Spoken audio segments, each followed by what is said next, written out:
Hi guys, welcome to our channel Explain world.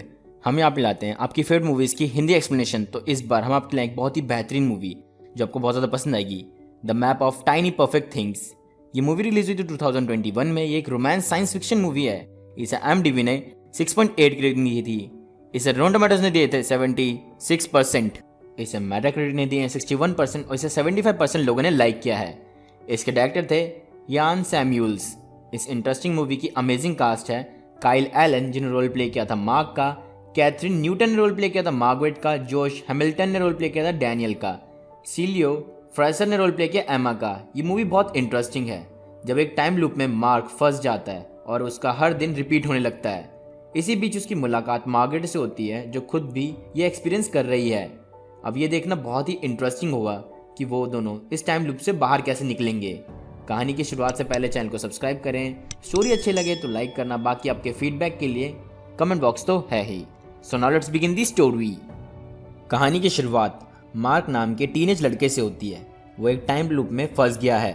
उसका ये दिन बार बार रिपीट होता रहता है। इस वजह से उसे सब पता है कि उसके इस दिन में आगे क्या क्या होगा। अपने इस रिपीट दिन में उसे एक लड़की पर क्रश है जिसे वो डायरेक्शन बताता है। चीज़ें पता होने की वजह से वो सब कुछ कर पाता है। उसने तो लॉटरी तक जीत रखी है, पर यह सारी हैप्पीनेस टेम्पररी है। रात के 12 बजने के बाद फिर यही दिन स्टार्ट हो जाता है। इस वजह से वो बहुत इरिटेट हो जाता है। उसकी मॉम उसके उठते ही वहाँ से ऑफिस चली जाती है। फादर और अपनी सिस्टर के साथ ब्रेकफास्ट को वो इतनी बार कर चुका है कि उसे एक एक वर्ड याद है।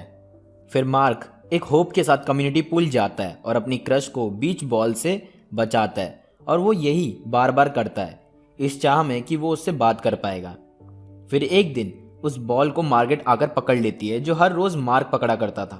इसलिए मार्क को लगता है कि मार्गरेट भी एक ही दिन को कई बार एक्सपीरियंस कर रही है और पहली नज़र में ही मार्क को मार्गरेट से प्यार हो जाता है। वो उसे थोड़ी स्ट्रेंज लगती है। फिर ये बात मार्क अपने फ्रेंड हेनरी को बताता है। मार्गरेट से एक लॉस्ट डॉग का फ्लायर गिर जाता है। फिर मार्क उस फ्लायर से मार्गरेट को ढूंढता है और कुछ दिनों तक ढूंढता ही रहता है। फिर एक दिन उसे वो मिल जाती है। बात करने से उसे पता चलता है कि वो भी एक ही दिन को बार बार एक्सपीरियंस कर रही है। फिर वो दोनों थोड़ी बात करते हैं। इसके बाद मार्क मार्गरेट को थोड़ी फ़नी चीज़ें दिखाता है जो उसने कुछ दिनों में नोटिस की हैं। फिर मार्क जाने से पहले उसका नंबर ले लेता है क्योंकि यही दिन दोबारा रिपीट होगा, पर उसकी मेमोरी इरेज नहीं होगी। फिर मार्क उस नंबर को याद कर लेता है। दिन रिवर्स हो जाता है। फिर मार्क मार्गरेट से कांटेक्ट करने की कोशिश करता है, पर कोई रिप्लाई नहीं आता। फिर एक दिन वो रिप्लाई देती है और दोनों मिलते हैं। दोनों को अभी भी समझ नहीं आ रहा था कि ऐसा क्यों हो रहा है। फिर दोनों आपस में इस दिन को लेकर अपने व्यूज़ और एक्सपीरियंसेस शेयर करते हैं। मार्क उसे बताता है कि वो आर्ट स्कूल जाना चाहता है और उसके फादर अपनी जॉब छोड़कर सिविल वॉर पर एक बुक लिख रहे हैं। फिर मार्गरेट बताती है कि उसका सपना नासा के लिए मिशन स्पेशलिस्ट बनना है, मतलब एस्ट्रोनॉट, और वो एक मिसिंग डॉग को भी ढूंढ रही है क्योंकि वो चाहती है कि वो एक चीज़ को तो ठीक करे। डॉग ढूंढने की वजह से मार्गरेट ने एक ईगल को देखा है जो एक फिश को पकड़ती है, जो देखने में सचमुच बहुत अमेजिंग था। ये एक परफेक्ट मोमेंट की तरह था। फिर मार्गरेट को किसी जेरेड का कॉल आता है। वो मार्क को घर ड्रॉप करके उससे मिलने जाती है। अगले दिन फिर वो मिलते हैं। मार्क उससे कहता है कि उन्हें पूरे परफेक्ट चीज़ों को ढूंढना चाहिए, जैसे कि एक ईगल का फिश पकड़ना, और ये चीज़ें कुछ ही सेकंड्स के लिए होती हैं और उनके पास कुछ करने के लिए है भी नहीं। पर मार्गरेट पहले मना कर देती है, ये कहते हुए कि वो इस सब में टाइम वेस्ट नहीं करना चाहती, उसे रोज़ बहुत काम है। फिर मार्क के समझाने पर वो मान जाती है। फिर वो दोनों परफेक्ट थिंग्स को ढूंढने निकल पड़ते हैं। लेकिन उसी दौरान मार्गरेट कहती है कि वो 4th डायमेंशन को ढूंढ रही है जो 3rd डायमेंशन से ऊपर है। परफेक्ट चीज़ों को ढूंढने की शुरुआत होती है। फिर वो दोनों टर्टल को रोड क्रॉस करते हुए देखते हैं। पॉन्ड में लीव से आर्ट बनना, रैंडम क्रिएटिविटी होना, परफेक्ट मोमेंट्स को एंजॉय करते हैं। लोगों को आर्ट देखना, बच्चों के मज़े, उन दोनों को काफ़ी मज़े आ रहे होते हैं। मार्गरेट उसी दौरान कहती है कि वो नहीं चाहती कि ये दिन कभी ख़त्म हो और वो ये टाइम ऐसे ही रुका रहे। फिर उसे जेरेड की कॉल आती है और वो वहाँ से चली जाती है। फिर अगले दिन मार्क जेरेड नामक लड़के को सर्च करता है जो कि एक डॉक्टर है। फिर मार्क अपने फ्रेंड हेनरी के पास जाता है और उसे मार्गरेट के बारे में बताता है। हेनरी उसे मार्गरेट के साथ डेट पर जाने की एडवाइस देता है और कहता है जब सब सही होगा तब किस कर देना, सब ठीक हो जाएगा। फिर मार्क मार्गरेट को सरप्राइज देने के लिए उसे स्कूल के जिम ले जाता है, जहां उसने मून और स्पेसशिप का मॉडल बना रखा था, क्योंकि मार्गरेट एक एस्ट्रोनॉट बनना चाह रही है। फिर मार्गरेट को ये सरप्राइज बहुत पसंद आता है। फिर मार्क सही समय देखकर अपनी फीलिंग्स को कन्फेस करने की कोशिश करता है, पर कर नहीं पाता। पर वो उस दिन को बिगाड़ता नहीं है। वो मार्गरेट के साथ और मज़े करता है। वो कॉरिडोर में साइकिलिंग करता है। मार्गरेट भी खुश नज़र आती है। फिर वो मार्गरेट को लेकर अपने घर जाता है। फिर मार्गरेट मार्क से उसके पेरेंट्स के बारे में पूछती है। वो बताता है कि उसे अपने डैड और सिस्टर के बारे में तो पता है, पर उसके उठने से पहले ही उसकी मॉम ऑफिस चली जाती है, जिस वजह से वो उनसे नहीं मिल पाता। पर रात को 12 बजते ही दिन रिवर्स हो जाता है। अपनी मॉम को उसने काफ़ी लंबे समय से नहीं देखा है। फिर जब मार्क मार्गरेट से उसके पेरेंट्स के बारे में पूछता है, तब वो इस बात को टाल देती है। फिर वो दोनों टाइम बैंडिट टीवी शो देखते हैं। उसी दौरान मार्क बाथरूम चला जाता है खुद को तैयार करने, ताकि वो अपनी फीलिंग्स को मार्गरेट के आगे एक्सप्रेस कर पाए। मार्क के रूम में मार्गरेट को टाउन का मैप मिलता है, जिसे मार्क ने बनाया होता है। उसमें मार्क ने टाइम के साथ हर परफेक्ट चीज़ों को लोकेट किया होता है, और वो दिन रिवर्स होने की वजह से वो ये मैप रोज़ बनाता है। फिर मार्क आकर एक रोमांटिक मोमेंट क्रिएट करता है और धीरे धीरे मार्गरेट को किस करने की कोशिश करता है, पर मार्गरेट मना कर देती है और कहती है कि उसे जाना है। मार्क उससे पूछता है, तुम ठीक तो हो? क्योंकि 4 मिनट बाद जैरेड का कॉल आने वाला होता है। क्या कोई ऐसी बात है जो मार्गरेट छुपा रही है? पर मार्गरेट मना करती है और मार्क पर गुस्सा करती है, लेकिन फिर उसे समझाती है कि वो एक ही दिन में फंसे हुए हैं। उसे लगता है कि उन्हें दिन के साथ छेड़छाड़ नहीं करनी चाहिए और उन्हें सिर्फ दोस्त बनकर रहना चाहिए। पर मार्क ये नहीं चाह रहा था, लेकिन उसके पास कोई और रास्ता भी नहीं था। अगले दिन मार्क काफ़ी सैड होकर उठता है और पहली बार वो अपने डैड से अपनी मॉम के बारे में पूछता है। फिर मार्क हेनरी से मिलने जाता है और उसे ये सारी बातें बताता है, पर हेनरी को कुछ भी समझ नहीं आ रहा था, क्योंकि उसे ये सब याद भी नहीं था। मार्क अब बहुत परेशान है। घर पर मार्क के डैड उससे उसके फ्यूचर के बारे में बात करते हैं। वो कहते हैं कि आर्ट स्कूल काफ़ी एक्सपेंसिव है और आर्ट स्कूल के बाद वो कुछ कर भी नहीं पाएगा। ये सुनकर मार्क भड़क जाता है। वो कहता है कि जब वो अपनी जॉब छोड़कर अपने पैशन के लिए फालतू किताब लिख सकते हैं, तो वो आर्ट स्कूल क्यों ज्वाइन नहीं कर सकता अपनी खुशी के लिए। और मार्क गुस्सा होकर अपने रूम में चला जाता है। पर एमा के वायलेंस से परेशान होकर वो उसके रूम में जाता है बात करने। तब एमा उससे पूछती है कि क्या उसने डैड से बात की अपनी फ्यूचर के बारे में। मार्क कहता है वो डैड के ऊपर गुस्सा हो गया, जो शायद उसे नहीं होना चाहिए था।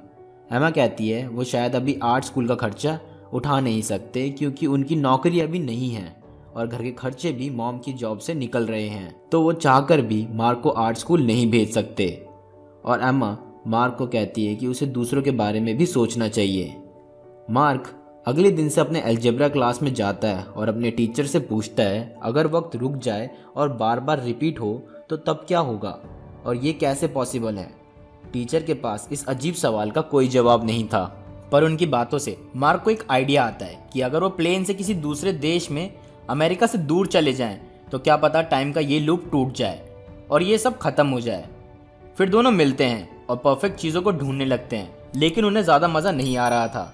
पर मार्गरेट को एक ही दिन में फंसा रहकर काफ़ी मज़ा आ रहा था। उन्हें ना कोई स्कूल जाना, ना कोई काम करना, और ना ही उन्हें कभी कैंसर होगा। फिर मार्क कहता है अगर वो यहाँ पर फंसे रहे तो वो अपने सपने पूरे नहीं कर पाएंगे। वो कहता है हम कुछ 16 घंटों से ज़्यादा नहीं कर सकते। मार्गरेट कहती है मेरे लिए 16 घंटे इनफ हैं, मैं इस लूप को नहीं तोड़ना चाहती। फिर मार्गरेट सोचती है कि मार्क इसलिए गुस्सा है क्योंकि उसने उसे किस नहीं की थी। फिर मार्गरेट मार्क को लेकर एक घर में जाती है जहां वो खूब सारी तोड़फोड़ करते हैं। फिर मार्क मार्गरेट को अपना प्लेन वाला आइडिया बताता है, लेकिन मार्गरेट मना कर देती है क्योंकि वो कुछ चीज़ों को फेस नहीं करना चाहती। मार्क उसे समझाते हुए कहता है कि ऐसा करके वो लोगों की ज़िंदगी उनसे छीन रहे हैं। उसके डैड कभी अपनी बुक ख़त्म नहीं कर पाएंगे, हेनरी अपना गेम फिनिश नहीं कर पाएगा और एमा अपना मैच हमेशा हारती रहेगी। और ये कोई टाइम नहीं है। टाइम उसे कहते हैं जो एक बार चला जाए तो वापस नहीं आता। मार्गरेट भारी मन रखते हुए आइडिया को आजमाने के लिए मान जाती है। फिर दोनों जापान वाले प्लेन में बैठ जाते हैं। मार्गरेट चुपके से प्लेन से निकल जाती है, पर मार्क नहीं निकल पाता। प्लेन जब डेट लाइन को क्रॉस करने वाला होता है तभी दिन रिपीट हो जाता है। उठकर मार्क अपने डैड से अच्छे से बात करता है और उनकी बुक के बारे में पूछता है। ये देखकर उन्हें भी काफ़ी अच्छा लगता है। फिर मार्क एमा का सॉकर गेम देखने जाता है और आज एमा सॉकर गेम जीत जाती है और मार्क जितना हो सके अपने बारे में छोड़कर दूसरों की मदद करने में लगा हुआ था। अब मार्क क्लास ज्वाइन करता है, एमा के साथ म्यूज़िक प्रैक्टिस करता है और स्केटबोर्डिंग करने जाता है, पर उसे चोट लग जाती है। उसे हॉस्पिटल में एडमिट किया जाता है। वहाँ वो मार्गरेट को देखता है जो अपनी मॉम से मिलने आई है, जिनकी डेथ हो जाती है, और जैरेड उनका ही डॉक्टर है जो शाम को मार्गरेट को कॉल करता था उसे इन्फॉर्म करने के लिए। अब मार्क समझ जाता है कि मार्गरेट क्यों नहीं चाह रही कि ये दिन कभी ख़त्म हो। मार्गरेट अपनी मॉम का ना होना एक्सेप्ट नहीं कर पा रही, इसलिए वो इस टाइम लूप को तोड़ने के खिलाफ है। 12 बजते ही दिन रिवर्स हो जाता है और मार्क भाग कर जाता है और अपनी मॉम को गले लगा लेता है, क्योंकि उसे समझ आ गया है कि मॉम की अहमियत क्या होती है। फिर मार्क हेनरी के साथ वीडियो गेम खेलता है। मार्क कहता है अब वो लाइफ को समझ पाया है। उसे लग रहा था कि एक लव स्टोरी है और वो इसका हीरो है, पर यह स्टोरी मार्क की थी ही नहीं, ये तो मार्गरेट की स्टोरी है और वो इसकी लीड कैरेक्टर है। अगले दिन मार्गरेट को वो मिसिंग डॉग मिल जाता है। फिर वो हेनरी के पास जाती है ताकि वो उसका गेम कंप्लीट कर पाए, जो वो कब से नहीं कर पा रहा। वो हेनरी को बताती है कि वो मार्क की फ्रेंड है। वो गेम ख़त्म करती है और उन्हें एक मैप शो होता है जो कि 4 डायमेंशनल था। इसलिए मार्गरेट हेनरी के पास उस डॉग को रख के मार्क के घर जाती है और मार्क के मैप में जितने परफेक्ट मोमेंट्स लिखना बाकी थे उन्हें लिखती है। फाइनली वो मैप के ऊपर लाइट डालकर एक 4th डायमेंशनल मैप को तैयार करने लगती है, पर अभी भी एक परफेक्ट मोमेंट मिसिंग था, जिसकी वजह से वो 4th डायमेंशनल मैप पूरा नहीं हो पा रहा। मार्गरेट इसको पूरा करना चाह रही है क्योंकि वो बचपन से 4th डायमेंशन को ढूंढ रही है। पास्ट में हम मार्गरेट को उसकी मॉम के साथ देखते हैं। वो बिल्कुल भी तैयार नहीं थी कि उसकी मॉम जा रही है, पर उसकी मॉम उसे समझाती है कि टाइम ख़त्म होने के बाद सबको जाना पड़ता है, लेकिन जितना भी हम जिए वो एक परफेक्ट मोमेंट है। फिर प्रेजेंट में मार्गरेट मिसिंग लोकेशन का पता लगा लेती है। वो पब्लिक पूल के पास जाती है, वहाँ मार्क मिलता है जो कि उसे पता था। फिर मार्गरेट उसे बताती है कि जो मैप उसने तैयार किया उसमें एक परफेक्ट मोमेंट बाकी है। एक बार वो उन्हें मिल जाए तो ये लूप टूट जाएगा। मार्क मार्गरेट को बता देता है कि उसने उसे हॉस्पिटल में देखा था, तो वो भी अब उसे उसकी मॉम से दूर नहीं करना चाहता। मार्गरेट कहती है कि कल उसने अपनी मॉम से बात की थी, वो बस डर रही थी कि फ्यूचर में उसके पास मॉम नहीं होगी, इसलिए उसने ये चाहा कि टाइम रुक जाए, और ऐसा ही हुआ। और मार्गरेट को इस बात से बहुत खुशी हो रही थी।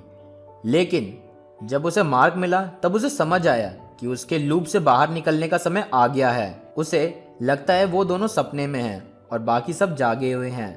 तब मार्क कहता है वो पूल के पास नज़र रखेगा परफेक्ट मोमेंट को कैप्चर करने के लिए। फिर मार्गरेट उसे किस करती है और यही था एक परफेक्ट मोमेंट। इसके बारे में मार्गरेट पहले से जानती थी। फिर मार्गरेट अपनी मॉम से मिलती है और रियलिटी को एक्सेप्ट कर आगे बढ़ जाती है। फिर दोनों बाहर जाते हैं और वेट कर रहे होते हैं ये दिन रिवर्स होगा या नहीं। 12 बज जाते हैं और ये दिन रिवर्स नहीं होता। फाइनली वो दोनों अगले दिन में एंटर करते हैं। अगले दिन मार्गरेट मार्क के साथ जाकर उस मिसिंग डॉगी को वापस लौटा देती है। इसी के साथ कहानी खत्म होती है। दी एंड। अपने इंटरेस्टिंग शोज और मूवीज देखने के लिए चेक इन करें Amazon प्राइम पर, लिंक इन डिस्क्रिप्शन, और ये मूवी भी आपको वहीं पर मिलेगी। मैं आशा करता हूँ आपको स्टोरी पसंद आई हो। कहानी से हमने सीखा समय के थम जाने से उसका मज़ा नहीं है, समय के चलते रहने से है। कहानी में और भी कई चीज़ें थी जो अच्छी थी। वीडियो अच्छी लगी तो लाइक करना, बाकी आपके फीडबैक के लिए कमेंट बॉक्स तो है ही। जाते जाते अपनी फेवरेट मूवीज के एक्सप्लेनेशन के लिए सब्सक्राइब करें एक्सप्लेन वर्ल्ड को। मैं मिलूंगा आपसे नेक्स्ट बेस्ट स्टोरी साथ, तब तक के लिए बाय बाय, सायोनारा।